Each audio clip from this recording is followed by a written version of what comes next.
éternel, je te rends grâce et je t'élève, Seigneur, j'élève ton nom, parce que tu es un Père bienfaisant. Tu es un Père pédagogue. Tu nous enseignes des choses profondes, Seigneur, et mystérieuses, que nous devons à notre tour appliquer et enseigner à nos enfants.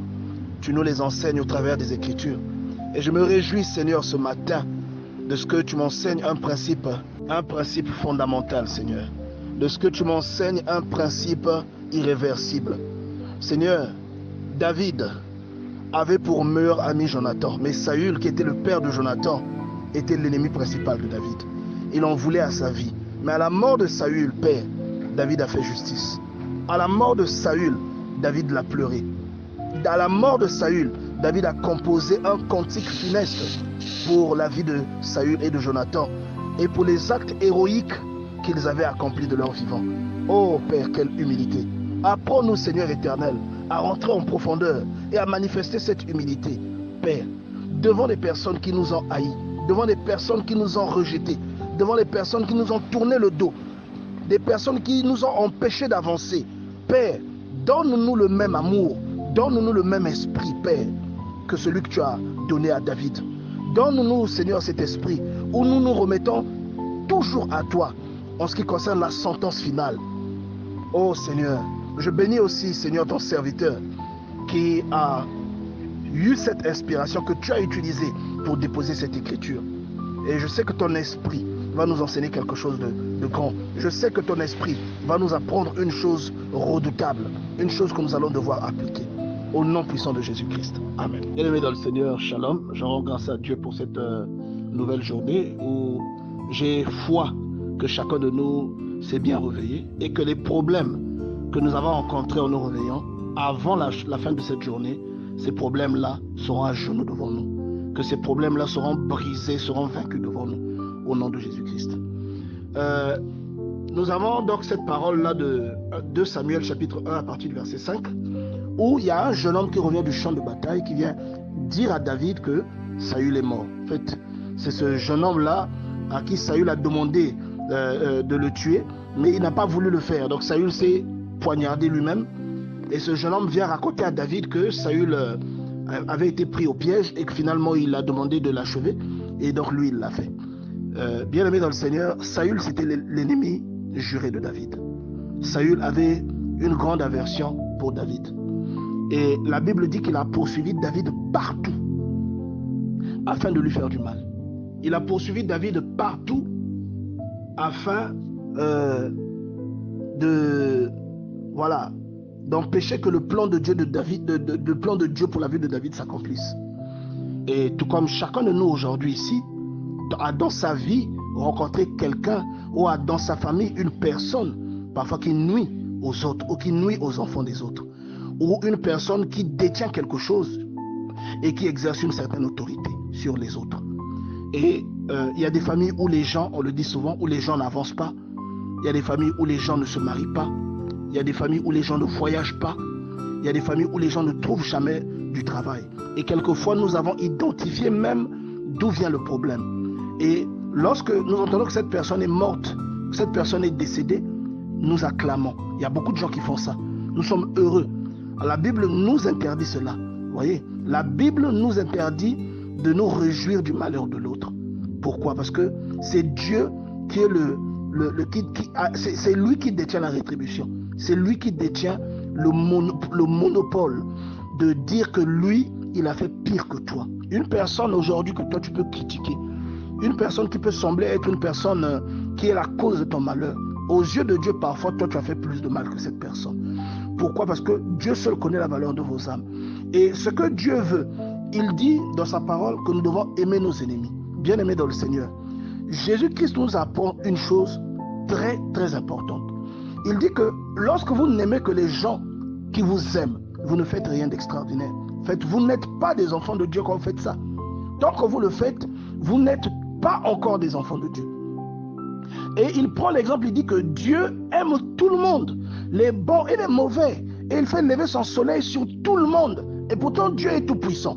Donc, il aurait même pu décider que les personnes qui ont un mauvais cœur, lorsque le soleil se lève, que ce soleil-là ne les frappe pas. C'est-à-dire quand le soleil se lève chez eux, ils sont toujours dans l'obscurité malgré le soleil dans le ciel. Dieu est capable de faire ça. Ou quand il pleut, les personnes qui ont un mauvais cœur, la pluie ne tombe pas là où ils se trouvent. Dieu est capable de faire ça. Vous voyez? Ou voilà, quand les gens, quand le vent souffle, quand il fait chaud, mais que ce vent-là ne touche pas ou que ce vent-là ne rafraîchit pas les personnes qui ont un mauvais cœur. Mais la Bible nous enseigne que Dieu, il fait lever son soleil sur les bons et sur les mauvais. Il fait pleuvoir sur les bons et sur les mauvais. Et il dit que pour que nous soyons ses enfants, nous devons aimer nos ennemis. Nous devons prier pour eux. Vous voyez? Et c'est Dieu qui rend justice. La Bible dit la colère de l'homme n'accomplit pas la justice de Dieu. Et nous ne devons pas nous réjouir du malheur d'autrui. Vous voyez, bien-aimé dans le Seigneur. Et donc, pour Dieu, tant que tu es dans cette logique où tu as identifié une personne qui te fait du mal et que tu détestes cette personne, il est difficile parfois que Dieu te donne la victoire que tu veux. Ou encore, toi, tu ne supportes qu'une personne qui est de ta famille, ou tu n'aimes et tu n'aides qu'une personne qui est de ta famille parce que c'est ton frère, parce que c'est ta soeur directe. Bien-aimé dans le Seigneur, il est difficile que Dieu te bénisse. Oui, il est difficile que Dieu te bénisse. La Bible dit que lorsque vous faites ça, vous ne faites rien d'extraordinaire parce que même les méchants le font. Même les païens le font. Les méchants aiment leurs enfants. Vous voyez, bien-aimés dans le Seigneur. Tous les rois d'Israël qui ont commis des exactions contre le peuple, ils ne commettaient pas ces exactions contre leurs propres enfants. Pourquoi? Parce qu'ils aiment leurs enfants. Ils aiment leur famille. Ils ne faisaient pas ça contre leur famille. Ils ne faisaient pas ça contre leurs parents. Parce qu'ils les aiment. Mais pourtant, devant Dieu, ils sont méchants. Vous voyez Pharaon. Devant Dieu, Pharaon est quelqu'un de mauvais. Devant Dieu, Pharaon était quelqu'un qu'il fallait punir parce qu'il se dressait contre le plan de Dieu dans la vie des enfants d'Israël. Mais pourtant, Pharaon aimait sa femme, Pharaon aimait son enfant, Pharaon aimait son peuple, les Égyptiens, vous voyez. Donc lorsque vous faites ça, vous êtes dans le même lot que Pharaon, vous êtes dans le même lot que les personnes que Dieu n'approuve pas. Pour qu'il y ait une distinction, il faut que Dieu voie que même une personne qui vous a fait du mal, vous aimez cette personne. Il faut qu'il voie qu'une personne qui vous a trahi, qui vous a empêché d'avancer, une personne qui vous a bloqué les mains, une personne qui ne vous a pas aidé lorsque vous aviez besoin d'aide. Il faut que Dieu voie que vous avez passé l'éponge et que vous n'avez pas retenu ça dans votre cœur. À ce moment-là, vous êtes un digne enfant de Dieu et vous manifestez réellement la nature de Dieu. Et lorsqu'on manifeste la nature de Dieu, on commence à exprimer, bien-aimé dans le Seigneur, le potentiel que Dieu a déposé en nous. Lorsqu'on manifeste la nature de Dieu, on devient un avec Dieu, bien-aimé dans le Seigneur. Bien-aimé, en fait, lorsque vous lisez la Bible dans le livre de Luc à partir du verset 27, vous comprenez en fait pourquoi Dieu dit de David qu'il est l'homme selon son cœur. Parce que la personne qui plaît à Dieu, c'est la personne qui imite Dieu. C'est la personne qui fidèlement essaie de reproduire ce qu'il voit faire Dieu. Vous voyez? Et lorsque vous voyez David, à l'époque où Jésus a dit ces paroles, David était mort depuis au moins 2000 ans. Vous voyez? Et Jésus n'a pas dit ces paroles de son vie. Donc Jésus manifestait de la chair, il disait ces paroles, David n'était pas son auditeur. Donc David a eu cette connaissance grâce à ce que Dieu avait déjà inspiré aux personnes qui l'avaient précédé. Mais pourtant, lorsque vous lisez bien, ce que Dieu leur avait inspiré, c'était l'inverse. Dieu leur disait de détester leurs ennemis. Donc vous allez comprendre que David était en contact avec Dieu, un contact au-delà du contact que la plupart des personnes de son époque, puisque eux ils maltraitaient leurs ennemis. Mais David a montré de la bonté à l'égard de Saül qui était son ennemi et à l'égard de sa descendance. Est-ce que vous voyez? Saül l'a poursuivi, il a essayé de le tuer, il a pris le maquis et Saül l'a poursuivi pendant des années. Mais au moins à 2 reprises, il a eu l'occasion de faire mourir Saül, il ne l'a pas fait. Et il a dit que Dieu t'avait livré entre mes mains, mais j'ai épargné ta vie. Dieu sera le juge entre toi et moi, parce qu'il sait que le jugement ou encore la rétribution, elle doit venir de Dieu, elle ne vient pas des hommes. Voilà pourquoi je vous dis souvent, lorsque vous faites du bien à quelqu'un, ne vous attendez pas à ce que cette personne-là vous remette le bien que vous lui faites. Le bien que vous faites est un investissement personnel que vous faites pour vous. Et c'est Dieu qui va vous le rendre. Vous voyez? Donc quelqu'un qui est en train de faire du bien, vous avez donné 50 € à quelqu'un, 20 € à quelqu'un pour le dépanner. Vous avez donné quelqu'un un vêtement. N'attendez pas de la reconnaissance de cette personne. N'attendez pas de la reconnaissance. Vous regardez, lorsque Saül faisait ses troubles de folie, c'est David qui jouait de la harpe pour que l'esprit puisse quitter Saül. Et David aurait pu se dire, Pourtant, ce type-là, moi, je l'ai aidé. Ce type-là, pendant qu'il faisait des crises, moi, je jouais de la harpe parce que je suis un musicien. Ouais, je suis un prophète dès mon jeune âge. Et je faisais ces choses-là pour que Dieu puisse ôter cet esprit-là de lui. Mais aujourd'hui, il me poursuit. Et de toute façon, quand on lit la Bible, Saül n'a plus fait ces crises-là. Parce qu'on a pu mentionner quelque part que Saül les avait fait. Donc, il semblerait que ces interventions de David aient totalement désenvoûté Saül, aient totalement exorcisé Saül. Voyez. Mais malgré tout, bien-aimé dans le Seigneur, Saül, à qui David n'a fait aucun mal, se décide de prendre toute l'armée d'Israël et de marcher contre David afin de le faire mourir. Et David a une fois Saül devant lui comme ça dans la grotte en train de faire ses besoins. Les gens de David l'ont dit, tu peux le tuer, tu prends le trône. David ne l'a pas fait. Et une fois David est descendu au milieu du camp qui était endormi et ils avaient encerclé Saül. David est venu, il a pris l'épée et la gourde de Saül. Personne ne les a vus. Et il a dit à Saül, regarde, c'est la deuxième fois que moi je t'épargne. Et c'est l'attitude que Dieu veut que tu puisses avoir, toi qui m'écoutes. Dieu veut que tu puisses avoir cette attitude vis-à-vis de tes ennemis. C'est ce que Dieu veut que tu manifestes. Voyez ce qui est écrit ici dans Luc chapitre 6 verset 27. Il dit, mais je vous dis, à vous qui m'écoutez, aimez vos ennemis, faites du bien à ceux qui vous haïssent. Bénissez ceux qui vous maudissent, priez pour ceux qui vous maltraitent. Nombreux parmi nous se disent chrétiens, mais très peu parmi nous appliquent cette parole. La plupart du temps, on est dans des rancunes, on est dans des mauvaises influences, on influence négativement les autres, on est dans des mauvais conseils, dans des mauvaises suggestions. Vous voyez, pour rien, on est là pour détruire, alors qu'on se dit chrétien. Ce n'est pas ce à quoi Dieu nous appelle, bien-aimés dans le Seigneur. Nombreux parmi nous sont là en train d'essayer de séparer les gens. Ce n'est pas ce à quoi Dieu nous appelle. En train d'essayer de faire naître des esprits de jalousie, des esprits de concurrence. Ce n'est pas ce à quoi Dieu nous appelle, bien-aimés dans le Seigneur. Et est-ce que nous sommes réellement des enfants de Dieu lorsque nous appliquons ce genre de choses? Beaucoup parmi nous ont une mauvaise influence sur les autres. Est-ce que c'est une bonne chose, bien-aimés dans le Seigneur? Et la Bible dit, bénissez ceux qui vous maudissent, priez pour ceux qui vous maltraitent. Si vous aimez ceux qui vous aiment, quel gré vous en sera-t-on? Les pécheurs aussi aiment ceux qui les aiment. Et si vous faites du bien à ceux qui vous font du bien, quel gré vous en sera-t-on? Les pécheurs aussi agissent de même. Et si vous prêtez à ceux si vous prêtez à ceux de qui vous espérez recevoir, quel gré vous en sera-t-on? Les pécheurs aussi prêtent aux pécheurs afin de recevoir l'appareil. Et au verset 35, on nous dit, mais aimez vos ennemis, faites du bien et prêtez sans rien espérer. Voilà pourquoi je suis en train de vous dire depuis tout à l'heure, lorsque vous faites du bien à quelqu'un, n'attendez pas que cette personne-là vous remette ce bien-là. Il ne vous doit pas. C'est Dieu qui vous doit. Quand vous faites du bien à quelqu'un, c'est Dieu qui vous doit, bien-aimé dans le Seigneur. Ce n'est pas cette personne. N'attendez rien en retour. Et si vous allez dire, ah, moi je l'ai fait du bien, j'ai fait ceci, mais regarde comment il me traite aujourd'hui. Il a oublié. C'est parce que ce n'est pas lui. Ce n'est pas lui, bien-aimé. Le bien que vous faites, vous l'avez investi pour vous-même. C'est Dieu qui vous le rendra. Et la Bible dit, et votre récompense sera grande, et vous serez les fils du Très-Haut, car il est bon pour les ingrats et pour les méchants. Dieu est bon pour les ingrats et pour les méchants. Vous voyez, Dieu, il est bon pour ceux qui sont ingrats, et il est bon aussi pour ceux qui sont méchants. Malgré leur méchanceté, les méchants sont toujours là. Il y a des gens qui font du mal, qui font des génocides. Il y a des gens qui tuent leur population. Mais Dieu leur prolonge la vie. Ils sont là. Vous voyez? Alors nous, les êtres humains, on peut identifier que cette personne est la source de mon malheur. Mais qu'est-ce que l'on fait? On commence à prier pour que Dieu tue cette personne. Dieu n'exaucera jamais ta prière. Il faut laisser la justice de Dieu se faire. Parce que autant toi que cette personne, vous êtes tous les deux des enfants de Dieu.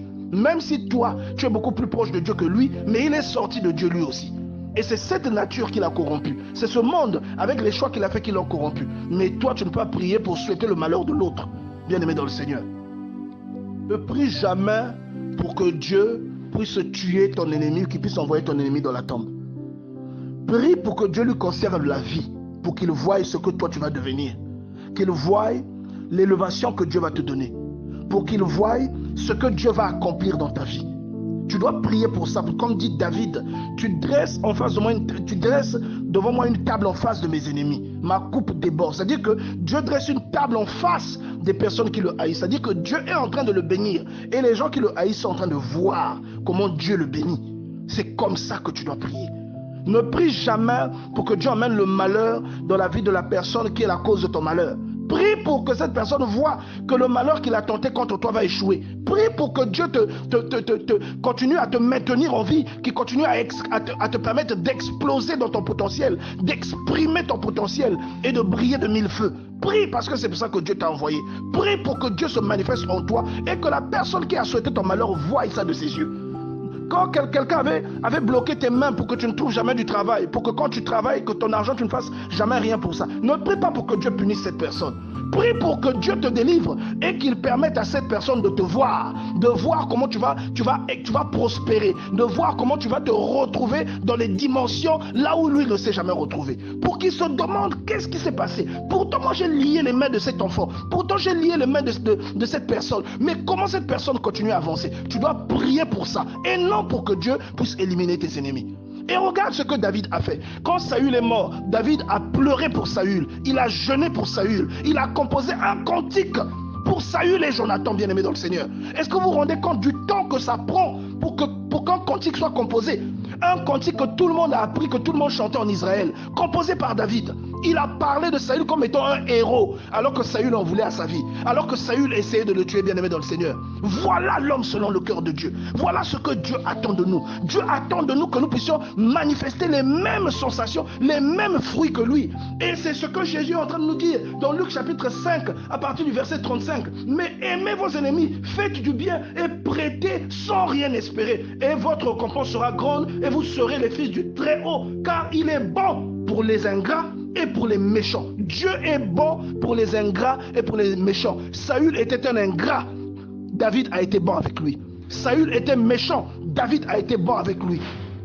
Bien-aimé, je prie pour que Dieu te délivre de l'esprit de la rancune. Je prie pour que Dieu te délivre de l'esprit de la haine, du ressentiment, afin que tu puisses aimer les gens autour de toi. Je prie pour que Dieu te délivre de l'esprit de la concurrence. Je prie pour que Dieu puisse te délivrer de l'esprit de la comparaison.